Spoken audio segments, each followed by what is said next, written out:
So I guess it's time to start. Hello everyone, thank you very much for coming to my talk. My name is Ugliansky, and today I'd like to tell you about garbage collection in JVM and more precisely about some problems related to GC, like unexpected null pointer exceptions or out-of-memory errors because of so-called zombie objects in memory. First of all, just a couple words about myself. The last 7 years I worked for Excelsior company. You may know our project Excelsior Jet. It was a fully compatible JVM with ahead-of-time compiler. And now I'm working for Huawei in Huawei Research Center. And our specialization is compilers, JVM, new programming languages, and their implementation. So basically, I'm a JVM guy. And more precisely, I'm usually working on some runtime subsystems like GC, synchronization, profiling, and etc. So that's basically who I am. And now let's go to our topic. I guess we all love Java, right? That's why we are here in Devoxx. And one of the main features of Java and other managed languages as well is automatic memory management system that also includes garbage collection. And I guess every Java developer has some sort of intuitive understanding of how exactly GC should work. We all know that we shouldn't deallocate objects manually, like say in C++ language, and we can delegate this task to our friend, garbage collector, that in some point in the future will come and collect objects that have become useless for your program. So it looks like really great and simple idea. But now let's see what exactly is said about garbage collection in our Holy Bible, JVM specification book. And suddenly, it says almost nothing about GC. The only thing here is this small paragraph where it is said that, yes, you do not need to deallocate memory manually, and yes, some sort of automatic memory management is supposed to be implemented in JVM. But basically, that's all. There are no details, approaches, algorithm of GC here, so all corresponding decisions should be made by JVM implementers. So what does it mean in the real life? For us, as JVM developers, it's actually a great news, because it means that we can implement any GC algorithm we want. And the only limitation here is that it shouldn't violate correctness. So we shouldn't touch objects that will be used by your program in the future, but in all other means, we have absolutely freedom of choice. But on the other hand, for you as Java developers, it's also great news, because it means that you shouldn't even think about technical details of memory management, and you can focus on some high-level abstractions of your Java code. Well, in theory. In practice, you can run your Java application and suddenly get something like that. Unexpected null pointer exception just in the middle of execution, even if all your objects are in their places and a null pointer is just impossible. Or you can get something like this. It's out-of-memory error, even if you've set XMX value to some really, XMX option to some really big value. Or if you're lucky enough, you can even get something like that. It's already a crash of JVM, a fatal exception after which your application will not recover. And the worst thing here is that all these problems can be sporadic and really hard to debug. Actually, there are many possible reasons for them. For example, there can be bugs in code of JVM, in our code. But more often, the root cause of the problem is that Java developers try to predict GC actions and rely on such predictions in their Java code. More precisely, they try to guess when exactly GC will come and collect that object. But as you understand, JVM specification says nothing about GC at all, and of course there are no answers to this question as well. And that's why such predictions can cause such really sporadic and hard to debug problems. So in my talk, I'd like to show you some real-life examples of such problems, discuss how dangerous they can be to your code, and what should you do and what shouldn't you do to avoid such problems in production. So let's go and let's start with a small puzzle. A really tiny Java sample, about 8 lines of code. Here we first of all allocate an array of 512 megabytes size. Then we use it somehow, and then we call systemgc method, asking our JVM to call garbage collection. Then again, we allocate another array, again of the same size, and then we again use it somehow. Finally, we run our sample on hotspot JVM, but also specify XMX option, limiting our heap with 3/4 of gigabyte. So the question is, what exactly can happen here? Actually, there are only two options, right? Both of these arrays just cannot coexist in memory at the same time. So either GC will somehow magically solve this problem, or we have out of memory error during the second allocation.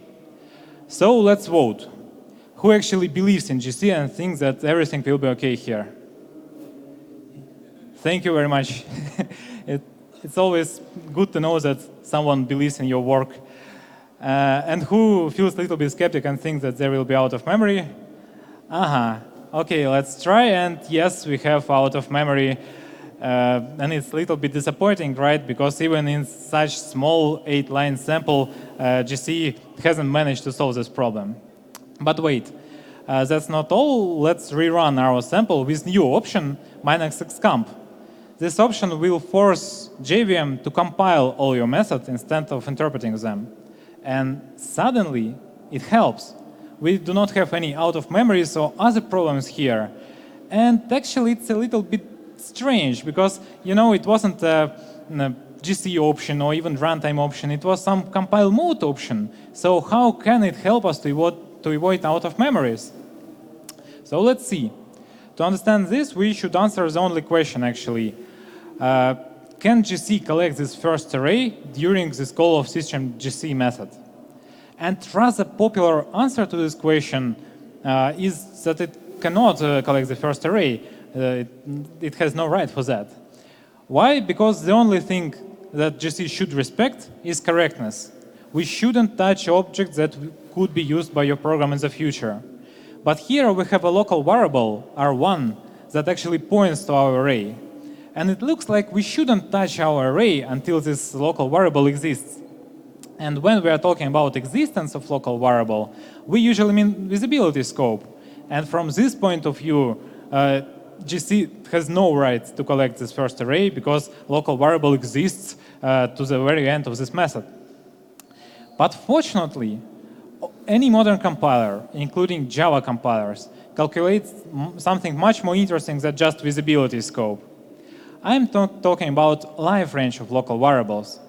Life range is just a set of instructions from the definition and up to the last use. And here is just 2 lines of Java code in this green area. It can be much shorter than visibility scope, and it's absolutely natural idea for GC to work with life ranges of variables instead of visibility scopes. Because, you know, you cannot use this array anymore, so why not to collect it? And actually, this happens during our second launch with -xcomp. That's why we have no out of memory. So the last question here is why the original run, failed with out of memory? And the answer here is an interpreter. Because our method is rather cold, so when you run it without any additional commands to JVM, it is interpreted, but not compiled. And interpreter has absolutely no idea about life range of variables because its only job is to run your code as fast as possible without any additional analysis or optimizations. And that's why it has to make a conservative assumption that this local variable R1 will be alive up to the end of this method, because it's worst possible scenario, actually. So we extend our life range up to the visibility scope. And in our case, it means that we cannot actually collect this first array, and that's why we have out of memory. So as you can see, even such small 8 lines of code Java sample can provoke some problems, some interesting moments with GC. But now let's go further and discuss some real-life examples. After this puzzle, it may seem that interpreters are bad in terms of memory management because they do not care about life ranges. But of course, that's not right. And to prove that, let's invert our previous example with help of weak references. Weak references is a really interesting concept in Java. It allows you to have some references to an object that will not stop GC from collecting it. So if an object is reachable only through such references, it can be collected. This idea is implemented as some classes from Java ref package, like weak reference, soft reference, and phantom reference. And all of them have a special field referent that is actually a reference that is handled by GC in this special manner. But what is important for us here is that if you have a weak reference, it can get rotten. I mean, you can have some weak reference, and then GC will come, collect the corresponding object, and put null value to this reference field. As a result, there will be some sort of host reference. Previously, it pointed to some real object, but now it just contains null. Okay, now let's invert our sample. Let's allocate some object in memory and then wrap it with weak reference. Please note that it is the last use of local variable obj here. Then again, let's try to invoke systemgc and ask our JVM to collect garbage. And then let's try to access this object through this weak reference. For this, let's invoke get method and, for example, hashcode method from the returned value. And the answer, the question is again the same. What will happen if we will just run it on hotspot? And the answer again depends on options. But this time, if you run it without any options, everything works correct. So some hashcode is printed. But if you add -xcomp option, there will be null pointer exceptions during the attempt of calling this hashcode method. And actually, the reason is also absolutely the same, because we have some local variable, we have its life range, and we have its visibility scope. Interpreter operates with visibility scopes, and this time it helps us, because that's why GC cannot collect this object. But the compiler is smarter, so it tells GC that the object is actually weakly reachable, and that's why we can collect it. But in our case, it means that there will be null pointer exception. So actually, absolutely the same logic, but inverted. So now you can say, yes, maybe it's interesting, but what about real code? I bet no one will write something like that in the production, right? We also were sure about that. And then after some changes in our code of our garbage collector, suddenly some night test failed with null pointer exception. Firstly, we thought that it was our fault, that we have some bug in GC or something like that. But actually, it was a bug. But it was a bug in JDK class resource bundle. So let's see. Actually, there is some method, getBundleImpl, and it takes a class loader as an argument. Then at the very beginning of this method, we create a cache key element, which is actually a weak reference. It doesn't look like it, but actually it's a weak reference to this loader. And it was the last use of local variable loader, but there are some attempts to access this class loader through these weak references later. So as you can see, it is just absolutely the same situation as before, but it's not some small sample, but a real class from JDK. You can try it by your own. Take some JDK 8. Who actually uses JDK 8 in production right now? Yeah, okay, so it's not a problem. We can get JDK 8 and invoke this getBundle method with some valid arguments, do it in a loop and with -xcomp option, and you will also have this error. This problem is well known, it's reported, but it is fixed only in JDK 9 and above. So what can we do to avoid such problems in production, in our production code? First of all, of course, we should always check whether our weak references was nullified by GC or not. Even if you're absolutely sure that GC has no right to collect an object, please check. And if it was nullified, you should recalculate this object and use this new copy. But of course, it's not always possible. For example, in our previous example with resource bundle class, we cannot recalculate class loader. We should use it, and it's our only chance to use class loader that was passed as an argument.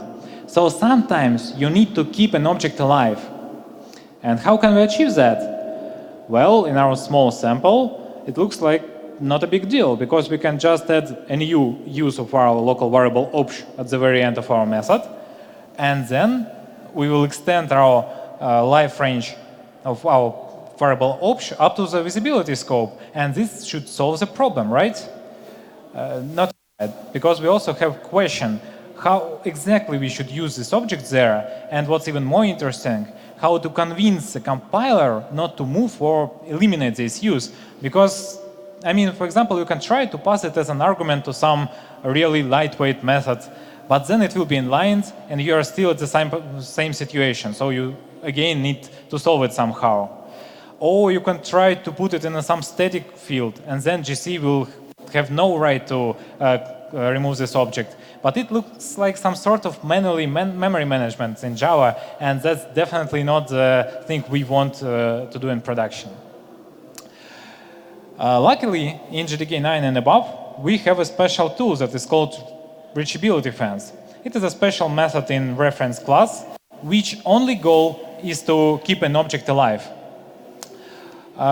So here we can just add it, invoke this reachability fence, and it's guaranteed that this object will be in its place, it will not be moved or collected by GC. By the way, the problem in resource bundle was fixed in JDK 9 by absolutely the same thing. Here it's a little bit refactored because it's Java 9, and instead of class loaders we have modules here, but the idea is the same. We have a weak reference at the very beginning, but at the end of the method here we have two calls of reachability fence, so the problem is also solved here. To summarize this first story, I'd like to say that first of all, GC has full rights to collect an object just after the last use of corresponding local variable, and of course before the end of visibility scope. It's absolutely okay. And if you want to keep an object alive, please take into account the fact that GC has its own free will and it can move or eliminate this use.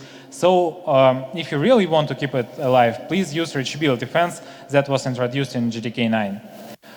It's another reason why to move to new versions of Java, for example. Okay, now let's go further and discuss our main topic actually, and talk about walking dead objects. Here we have some completely different situation. There are some objects that are truly dead, they are unreachable, you cannot access them, but still in some reason GC doesn't want to collect it. Actually, developing your own GC algorithm is always a sort of trade-off. You should choose between performance of the collector, known as throughput, and memory footprint of your application. You can easily imagine GCs that work incredibly fast but collects less or even no garbage. And the extreme case of such GCs is epsilon GC, that just collects no garbage at all, but it's absolutely correct, it doesn't violate specification. But unfortunately, applications which are run with this GC can throw out of memory really fast. There's an extreme case can be imagined. Imagine some GC that is invoked after every new operator. In this scenario, your heap will be really well compacted, but everything will work terribly slow. Usually, this trade-off is solved in favor of throughput. And there is even a special metric for GC algorithms known as memory drag. It is the amount of memory that was not cleared during this GC cycle, but was dragged to the next one or to some GC cycle in the future in favor of immediate performance and throughput. So actually, it's a normal situation that your application has some memory drag. But if too much memory is dragged, then you have problems, because all memory will be fulfilled with such so-called zombie objects that are actually dead and useless for your application, but they consume memory. And that's why they can cause some problems with memory management. For example, you can have unexpected out of memories just because you cannot allocate new real object because all memory is consumed by zombie objects. Also, weak references will work bad because these objects are not actually dying, they're still somewhere in memory. There are several ways how to get really big memory drag and some problems with memory management like that, but maybe the brightest example is extensive use of finalize method. I guess everyone knows that there is a special method in objects that is called finalize, and you can override it in any class, and it is guaranteed that this method will be invoked before the GC will collect the instances of such class. Who have ever used finalize method in the production code? That's great, actually, but unfortunately there are some third-party libraries where finalize methods are, but fortunately in GTK 9, this method was deprecated, and now there is a huge and scary commentary before it in object class. It says that the finalization mechanism is problematic from the start. It can cause some performance problems, deadlocks, hangs, and many other problems, so please, please, please do not use finalize method. So it's really cool that you are not using it. That's great. I'm absolutely agree with that, but let's see how this commentary corresponds to reality. For example, let's see, in GTK 8, in platform classes, there are 89 occurrences of non-trivial, so non-empty finalized methods in platform classes. In GTK 9, when it was deprecated, there were 87 occurrences of this finalized method. In GTK 11, our latest LTS version of Java, there are 84 occurrences. So yes, there is some progress. The number of finalized methods is slowly decreasing, but we still have a problem, even in platform classes. And in some third-party libraries, it's still a common pattern to clear resources with finalize. So we should understand how to work with that and why is it actually dangerous for us. How does this finalization connect it with our zombie objects? Actually, directly. Because instances of classes with non-trivial finalized methods survive much longer than others. And the reason is how actually finalization is implemented in Java. Finalized methods are usual Java methods, so you should execute them in some Java thread. But if you have stop the world collector, first thing you need to do before collecting garbage is suspend all Java threads, and including this finalizer thread. That's why during this GC pause, we just cannot collect these objects who are actually ready to die. The only thing we need to do is to execute their finalized methods. So that's why we just mark them somehow, resume all threads, and after that, their finalized method will be, in some point in the future, will be executed, and then we can collect them. So yes, they survive longer, at least for one GC cycle, and maybe for many GC cycles longer than others. But that's not the biggest problem. The biggest problem is here. If you have some class foo, and here we have some reference field ref that is used in our finalize method, it looks like we cannot collect not only the instance of foo class, but also the object that is pointed by this reference.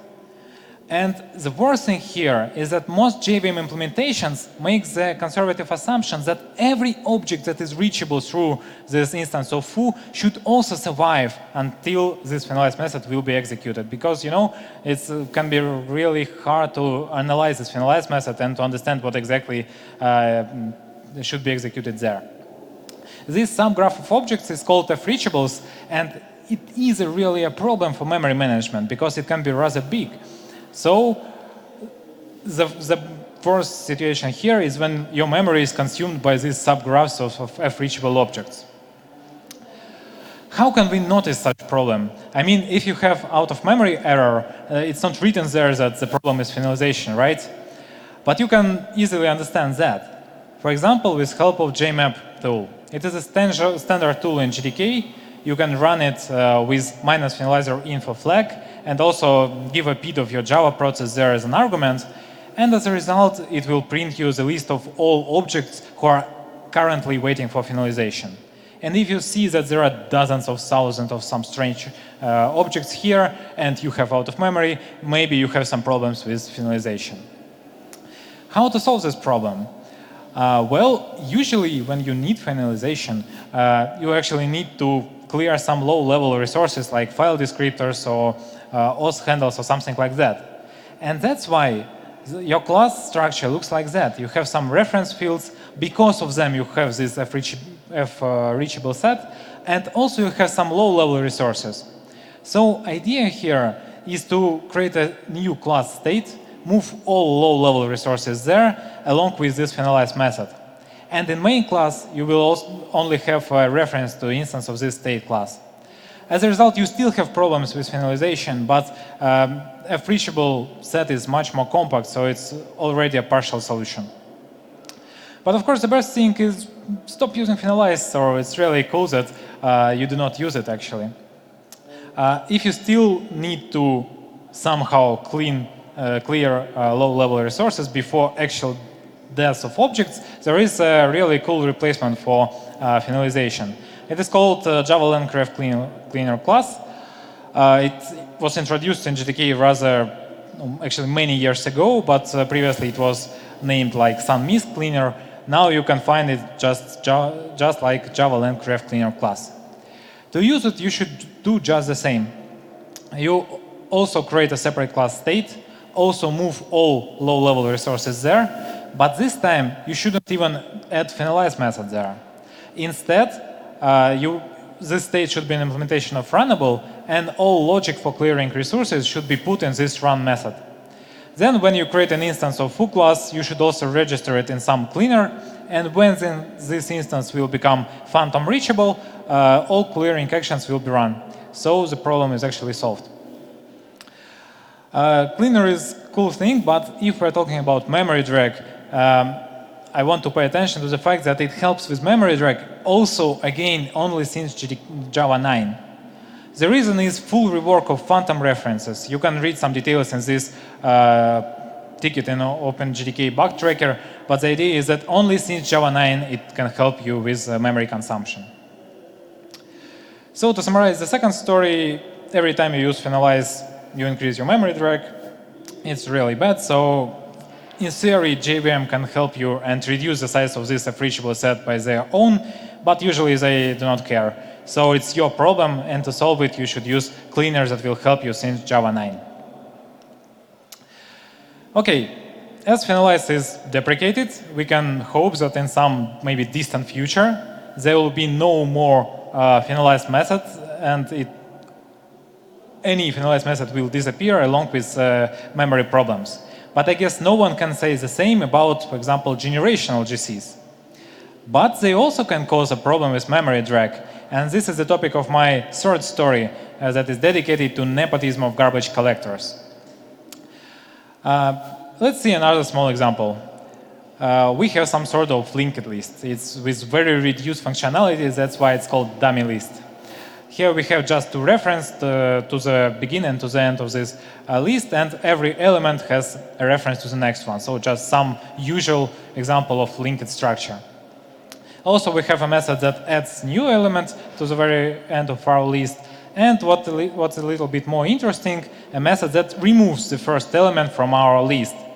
It's more interesting because in contrast with, say, C++ or C, we do not actually delete any element. We just make it unreachable by redirecting some references. And after that, somewhere in the future, GC will come and collect it. So it's Java, so we should do something like that. And this is really a correct implementation of linked list. Simple, but correct. But it also can cause some problems with memory drag that this time will drop the performance of your application, and it can be really disastrous. The reason this time is generational GC. Actually, generational GC is a great optimization of garbage collection. It is based on a really interesting hypothesis known as generational hypothesis that, first of all, the most of Java objects die young. So just after several cycles after they were allocated, it is a weak generational hypothesis. And also, if the object survives this first cycles, then it's a long liver, and most probably he will be alive up to the end of your application. This is a strong hypothesis. And based on this thought, the optimization suggests to add two types of Java objects, young objects and young generation and old generation, and also introduce two types of GCs. Minor GC that analyzes only this young generation, and that's why it's incredibly fast. And major GC or full GC that also analyzes all generation, but invoked only if you have some problems. For example, you don't have enough memory for allocation. The only thing that we should take into account here is that during minor GC, you should also think about cross-references from old generation to the young one. Because during minor GCs, we think that all objects in old generation are actually alive, and that's why we need to find objects in young generations that are reachable from old one, and they should also survive this GC cycle. So let's see how exactly it works with our dummy list. First of all, we create new instance of dummy list. It appears in young generation, but after several GCs, it will be moved to the old generation. It's absolutely correct, because it indeed will live up to the end of our application. Then we add some new elements. It appears again in young generation and survives its first GC cycle. And then we add some more elements and some more GCs happens. And after that, the very first element is recognized as long liver. And that's why it is evacuated to the old generation. And then we remove it. As we've discussed, we just redirect some references to make it unreachable. And now we have unreachable element in the old generation and cross-reference to the young generation. Then we remove some more elements, and then GC comes. But instead of clearing such elements, it just keeps them alive, because it was a minor GC, and all these elements are either in old generation or reachable from old generation. So we have a problem, and the worst thing here is that they also will be evacuated to the old generation then.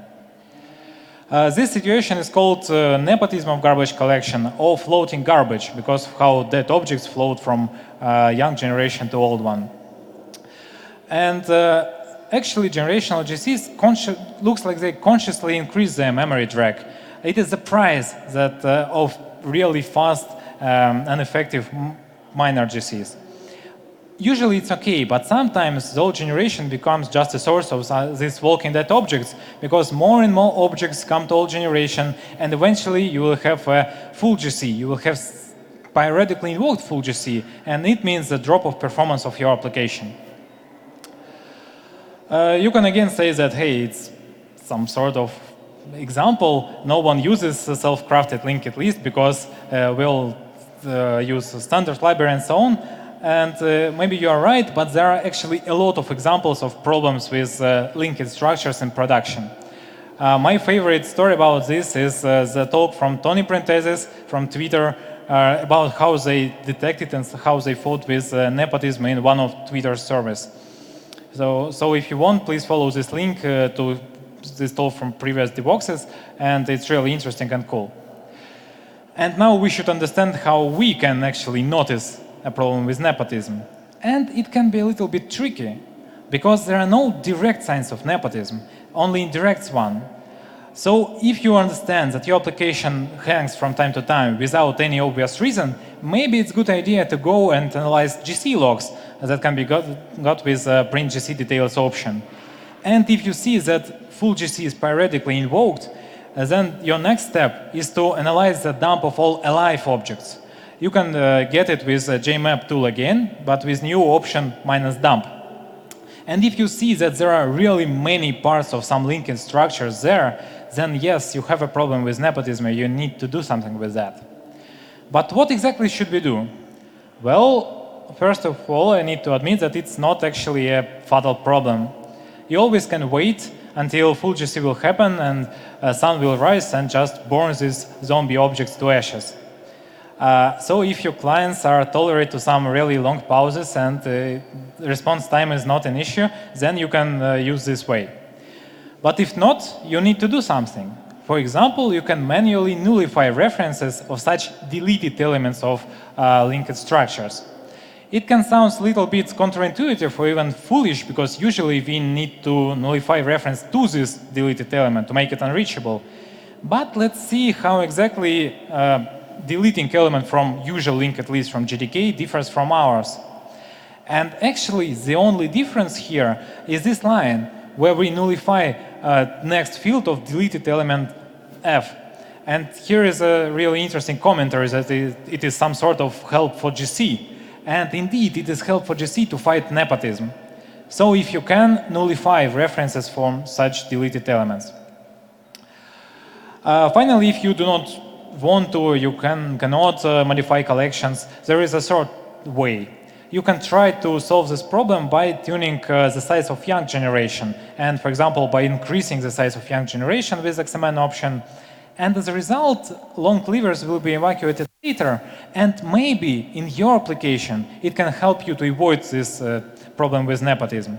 But of course, you should be really careful, because the bigger the size of young generation is, the longer minor GCs are.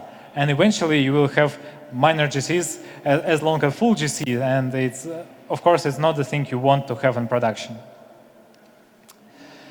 OK, previously, we discussed several situations when GC, in some reason, delays the moment that he will come and collect that objects. Maybe because of finalization, maybe because of some internal VM strategies or whatever. But now let's discuss something different and something more fatal, and understand whether it's possible for GC to ignore a single object at every GC cycle, just to not collect it in some reason. In other words, let's understand whether the zombie objects apocalypse actually possible in your application. And the answer is yes, of course. And it's the topic of my last story about conservatism of garbage collection. Let's revisit our very first sample with two arrays and now discuss some technical questions. For example, how exactly GC should understand that some variables are alive at the moment. I mean, if we're talking about generated code, compiled code, local variables are already mapped on stack slots or in registers, right? And that's why GC should somehow understand where exactly these good stack slots and registers are situated, mark the corresponding objects as so-called root objects, and then mark all reachable objects as alive. And all other objects are just a garbage to collect. So it looks like we should somehow understand which stack slots and registers are good for us. And the easiest way to do that is to ask a compiler, because a compiler actually is the guy who mapped our local variables to these stack slots and registers. So he can generate special data structures like stack and register maps, where it will be said that in this point of your program, these local variables are alive and mapped to these stack slots. Of course, if you will do that for every instruction of your code, it will be just a colossal amount of information, but luckily, GC can happen only in special points that are called save points, and maps are generated only for these points. So it's OK. It's not so great amount of information, and usually this approach is used by JVMs to collect garbage. It is called precise garbage collection because we know precisely where all references are situated. But wait, we are inside of JVM.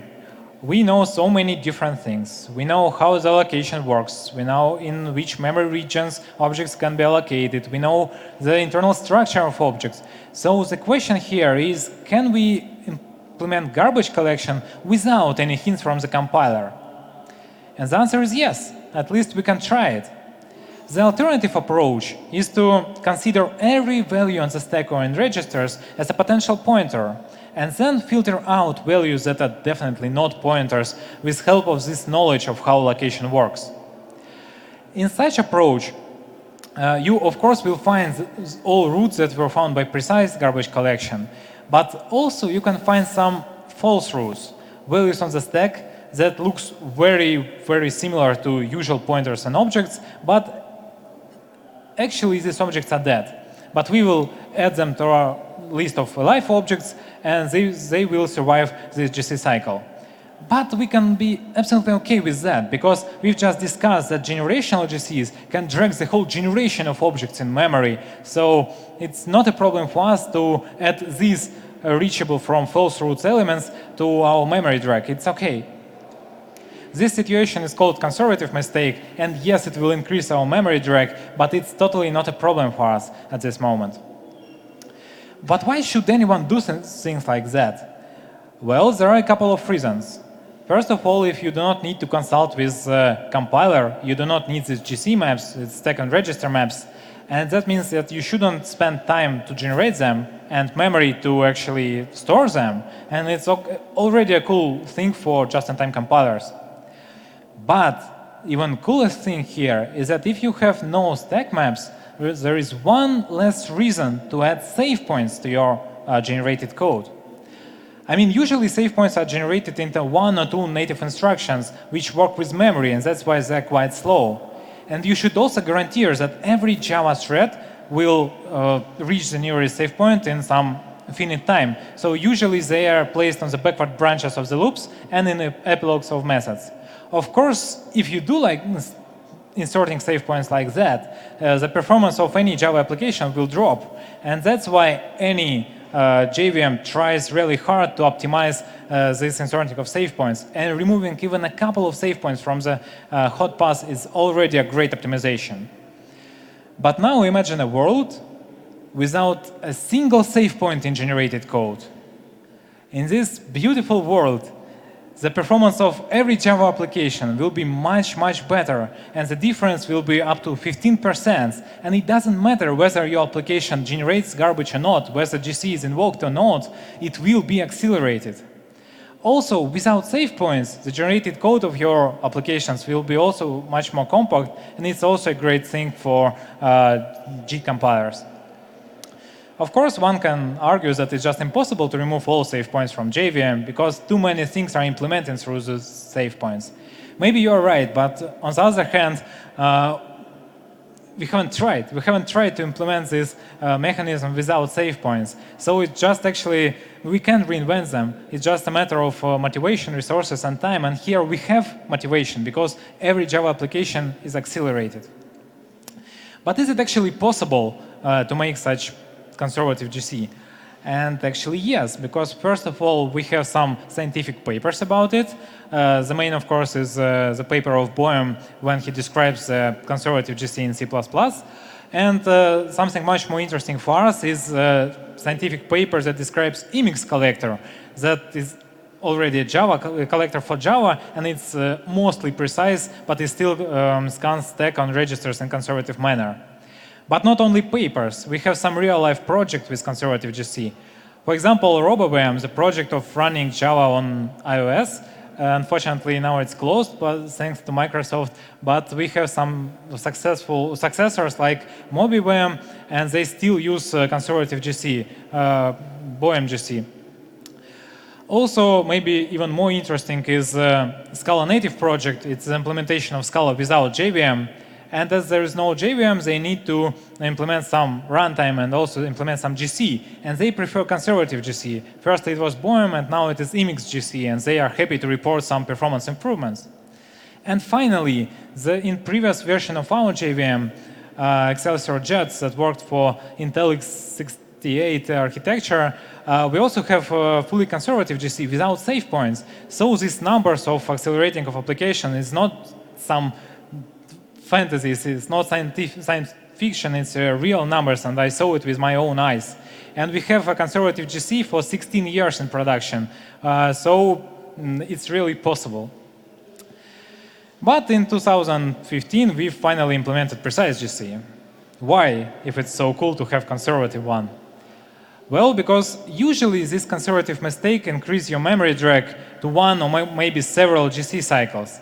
But there are some examples where it can extend your memory drag forever. And I'll show you it with a small example, the last example for today, actually. Imagine that you have some class executor, which only task is to run some tasks from the queue. The main logic looks like that. We have some while loop. We take some task from the queue. Then we just run it and go back and wait for another task in this queue. And now let's look how it will work with our conservative GC. At this point, we have a local variable t, so it's placed somewhere in the stack, and that's why conservative GC looks at this object, understands that this object is alive, as well as all reachable from it objects. It's absolutely okay this, here, and here, but then the execution goes back, and here we wait for another task. At this point, the previous task is already dead, so we can collect it actually, but the reference is still on the stack, and that's why the conservative GC cannot collect it, and this is a conservative mistake. How long it will stay in memory? Well, we do not know, because we do not know when the next task will appear and replace the previous reference on the stack. So here we have potentially unlimited memory consumption. Well, you can again say that, hey, it's not a real code, right? No, unfortunately, it's a real code. It's part of Java util timer class from GDK. And actually, the situation there is even worse, because among these unreachable objects here, we have a special object thread which only task is to kill the execution thread. It is implemented, of course, through finalization. So when this object becomes unreachable, finalize method is executed and the execution thread is killed. But here, thread object will never become unreachable. So this thread, along with all objects that it allocated, will be in memory forever. And it's a real-life example. One of our customers had such problem, and every use of timer thread increases consumed memory by 50 megabytes. So out of memory was thrown quite quickly. So how can you fight with conservatism? Well, looks like actually it's not a problem of Java developer, but more like the problem of JVM developers, right? So it's not your task to fight with conservatism. But on the other hand, the problem with timer is so disastrous because of finalization again. And if the authors of that code were not so happy to rely on the life range of the objects, then there will be no such great problems. And actually, the authors of timer class understand that really well. And they said in Java doc of this class that yes, removing this timer thread can take arbitrarily long time. So if you're in a hurry, please use special cancel method and interrupt this thread immediately. So if you're designing some class and you rely on a life range of variables and objects, maybe it's a good idea to have such backup paths to make people with conservative GC a little bit happier. All in all, conservative GC is actually great power that, of course, calls great responsibility. And of course, it's up to you to try JVMs with conservative GC or not. But I think that in the future, it will be much more hot topic because removing save points is actually a alluring possibility. So maybe there will be more JVMs with conservative GC in the future. And the last thing here is that not only GC can be conservative. I mean, of course, most probably you use JVM with precise garbage collection, and there are no such problems in your code. But remember our very first sample with 2 arrays. The problem with out of memory was also because of conservatism. It was not conservatism of GC here. It was the conservatism of an interpreter, but it doesn't matter. The situation is absolutely the same. Because of conservatism of interpreter, some cold code in your code base can throw out of memory when you do not actually expect it. So you should be aware of that. At the end of my talk, I'd like to say that trying to predict some GC actions is a quite complex task, because GC is complex, and there are many corner cases, there are many untrivial logic. So maybe for us as humans, it's too hard to predict its actions. So maybe if you're trying to predict it and rely on such predictions in your Java code, maybe you should rethink it. Maybe you should go some another way and rewrite your code. But if still you want to rely on the life and death of object, please do not use some self-crafted things, and instead please use tools that are already in JDK, like reachability fence to keep an object alive, or like cleaner class to replace finalization, or like timer cancel method to fight with conservatism in case of this timer class. Thank you very much for your attention. I'm ready to answer any questions, and дякую за увагу.